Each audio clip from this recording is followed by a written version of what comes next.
And we first visit with Paul Michlig, South All-Stars head football coach. Coach, the question that people at home want to know about is this. You've got kids coming from all areas of the state, obviously southern half, but they're coming from all corners. In a week's time, how do you get these kids all on the same page in such a short amount of time? It's definitely a challenge. Luckily, I've been fortunate enough to be a part of this for a few years, so you kind of learn as you go of how they're going to come together, and you're panicking at first and thinking they're not going to come together. But it's pretty amazing. I was told that they would come together at first, and it's going to take a little time on the field. And it does. It takes a day or two, but these guys are all stars for a reason. This is not like coaching the regular season team, where it takes 4 or 5 practices just to learn how to take a snap. This is more of these guys can jump in here, get into this offense, running the offense, and by the third, fourth practice, it's pretty smooth. And obviously, we just got done with our practice this morning, and it's like a well-oiled machine. And I know, talking to our OC, who's never done the All-Star game before, Jason from Highland, after like the third practice, he's like, "Is this going to get better, or are we in trouble?" And I go, "It's going to be fine. It's going to be fine. Just trust me on it." And then he came back after the fourth and fifth practice and said, "Yeah, you're right. It's going to be okay. This thing's going to be perfect." No, but seeing these kids come together from all the aspects of different backgrounds, is always the special part of it. And this year, honestly, this team, the 22 guys that we have, some of the most, every time I called them, I was getting them, inviting them to the team. First of all, we had 22 kids. All 22 said yes. All 22 raised their money. All 22, I didn't have to do any of that. All 22 said, "Thank you, sir. Yes, sir. Please." They're not just, there's a reason why these kids are talented. This is going to be the best 8-man all-star team that I've been a part of. I'm not saying we're going to win or lose, but I just know overall, 8-man has grown, and the football game itself is going to be tremendous. Yeah, I said these kids are coming from all corners of the state, but these are the best of the best coming from all corners of the state. Tell me a little bit about game plan. You mentioned, in a regular season format game or even a playoff game, you've got some film you can watch. Perhaps you played that team once already, or you played them the year before.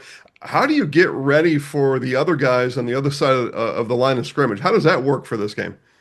They back in and again, Coach Rosemeyer and me, we've gone back. So it's always good when you work with somebody that kind of has done it before, number one. Number two, is a class coach, which he is, and obviously by his Hall of Fame nomination this past week.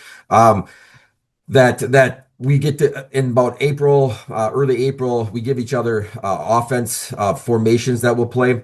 And for the most part, we kind of tell what we're going to do, who's going to run, is it going to be Newman's offense, or is it going to be Highland's offense? Is it going to be Newman's defense? So we kind of know what program is going to run, what offense and defense, and then you kind of go from there. I'm been blessed. I got Coach Thorpe, our defense coordinator for me during the season, is our defense coordinator here. So he's gone against Clayton before, and that they're going to run a lot of Clayton stuff. So we kind of just have to go off of that. So is it an exact science? No. But we kind of have a rough idea, and we've gone through it both offensively and defensively, film over the last couple months, kind of getting us set up. Let's talk about offense, then we'll follow up with defense. On the offensive side of the ball, tell us a little bit about your philosophy, and what do you expect to see when the whistle blows on Friday?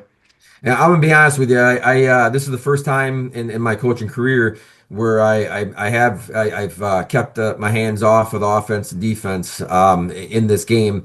And don't get me wrong, I'm getting pretty good at blowing the whistle and making sure we stay on time. But the Highland offense is very kind of similar to what we run. So it's we're gonna spread it out and try to have some fun. This is an all-star game, and we got some tremendous athletes.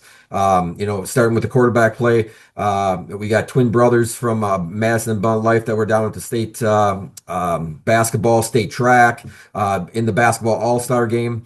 and they can do some things just amongst themselves. And he's going to be a heck of a quarterback. And then we got Brody Feldman from Elkhart Lake. This is a guy that needs the ball in his hands. So we'll do some stuff, getting and making sure, who knows where he's going to line up. That's all I got to say is, quarterback, running back, receiver, whatever. It doesn't matter. But that one of the most talented kids, not just in this All-Star game, but in the state of Wisconsin this past year. He's a tremendous basketball player too, and football player and track athlete. And Phillips from Almond Bancroft, the guy's a stud, and I know that you've probably have seen him somewhere along the line before. And our weapons is just so many weapons. So we're going to try to spread you out and see what we can do, and see. And we got Xander Jones, and we got in the backfield a young man that. What sometimes is great about this All-Star game is that their team might not have had as much success, and this game means a lot to them, that they can get one more game in high school to prove that opportunity and be around the talent that they are. And he's one of them. And we got one of our guys, Carson Rice, will be out there somewhere on the receiver spots. Ben Ross from Alma Center. I just want to make sure I get all the skill guys out there. They do a great job, and so we're gonna spread it out and see what we can do in our offensive line with Tucker from Highland, Calvin from Madison Abundant Life, Evan from Newman, and Julian from Wild Rose. So I got all the offensive guys in there, and so we're gonna try to spread it out and see what we can do, and have a little fun playing in this All-Star game. You said Carson Rice. Those of us that know him as Cosmic Rice. Now he'll know what that means when he watches it back. I don't have time to explain that all right now. Defensively, it's a long held phrase in football vernacular that defense is always ahead of the offense. And maybe that's because, defense is a little more see ball, hit ball, and the nuance doesn't need to be there. Is that going to hold true on Friday night, that the defense maybe can get after it right away? Yeah, I mean, and in this case, luckily I got Carl with me, and he's put the time into it. We like to make sure, the one thing about defense is you like to know what you're going against, and you like to see it, and that's where it really gets to be good, when you can see that. So sometimes in this game, the offense and you can see over the scores, it doesn't matter what division it is. The scores sometimes are tough because you're trying to put that offense together, and the defense can be set. And I'm hoping that we can slow these guys down a little bit. But they've done a great job. We got, again, on that side of the ball, we got athletes. Our D lines, Jackson McGuire from Highland was an all-state kid, and Reed Nelson from Green Bay New Lutheran. We got two D tackles, Chance and Alex from Belmont and Oakfield, and a couple linebackers from Lena, who was runner-up in the state. Calvin and Tyler Mitchell is another kid. Wes from Highland and Old Withy had a tremendous game in the sectional semifinal. D-backs, Braden from Port Edwards, Beck, a heck of a basketball player too. Andrew Munson, a heck of a basketball player, and then John Dreischmeyer from Highland too. These kids. They all are the best of their team. And when they come here and they put that together in defense, it's been this week. They've been flying around having some fun. I know we're going to have a tough task on Friday night to slow those guys down, but because they got some stud athletes. But these kids have been flying around all week, and they're playing with an edge. And it should be fun to see what they can do tomorrow night. I had a defensive coach at one point in my life tell me, engage, shed, attack. And I still think of that every week. I'm nearly 50. I still think of that every week. Engage, shed, attack. Let's talk about one of the main reasons we're playing this game, and we'll wrap it up with this. And that, of course, is for the Children's Hospital. We raise awareness, and we do a little fundraising for them. Talk about what these kids and the impact that they'll have on other kids now over at Children's Hospital.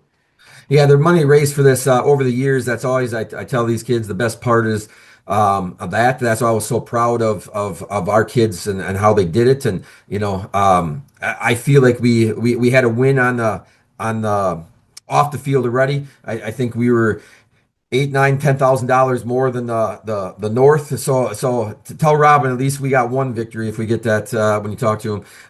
And that's what makes these kids actually ingrained that they wanted to do it because they have been affected by it. They have little siblings. A lot of them, most of them, somewhere along the line, they've been touched with having to have a neighbor or somebody, the things. And when they come and talk and talk to us, and give us their story from the past, different individuals, and we have one tonight. It's the best part of the week because you know where that money's going and why it's going for it and what this game is really about. And to raise what they've raised for this game is insane. To be honest with you, over the years, the WFCA does a great job of making us understand how important this is and for people and for the continued support of the hospital as it goes forward, because it's just growing and growing, and you never know when it's going to affect your life, and anybody that has kids and things like that, you think everything's fine, and something, they're born and something's off, and it just you at one point or another, and somebody that you know. So it's huge for these guys, and I'm proud of the kids that they understood that going into this, and that's what this is all about. Again, they're all stars, not just on the field. These kids are all stars off the field. The South All-Stars, coached by Paul Michlig. Best of luck. Thank you, Jason. You guys have a great day. We will preview the North All-Stars coming up right after this on Zaleski Sports.